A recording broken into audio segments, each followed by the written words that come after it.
భవతు.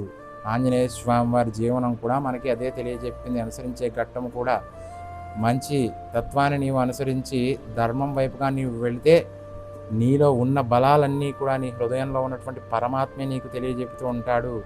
నీలో ఉన్న బలహీనతలన్నీ కూడా నీ వద్ద ఉన్నటువంటి బలం రూపంలో ఉండి వాటిని నశింపజేసి సంపూర్ణ తేజస్సుగా వృద్ధి చేయగలుగుతాడు. కనుక విద్యార్థులందరూ కూడా పరిస్థితులు ఎటువంటివైనా కానీ అన్నిటినీ కూడా దాటుకుని బృహదోత్కారకమైనటువంటి శక్తిని కలిగి ఉండి ఎల్లవేళలా కూడా భగవంతుడున్నాడనే ఒక నమ్మకంతో ఉండి ఆద్యంతము కూడా స్వామికి నమస్కారం చేసుకుని ఈ కార్యాన్ని నేను చేపడుతున్నాను, అంతా కూడా దిగ్విజయంగా జరుపుతండి అంటూ ఏ పనిని మనం అనుసరించే ముందుగా కూడా భగవానుడు ఒక నమస్కారాన్ని చేసుకుంటే అన్నీ కూడా మనకి సంపూర్ణంగా సిద్ధింపదలుస్తూ ఉంటాయి.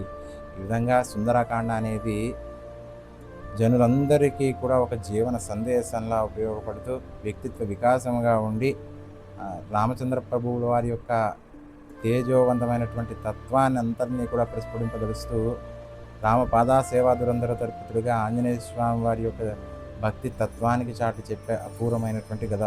కనుక అందరికీ కూడా ఈ యొక్క సుందరాకాండ శ్రవణ ఫలితం అనేది సిద్ధించి హనుమత్ జయంతి పర్వదినం నాడు అందరికీ కూడా ఆంజనేయ స్వామి వారి యొక్క అనుగ్రహం అనేది కలుగుతుంది.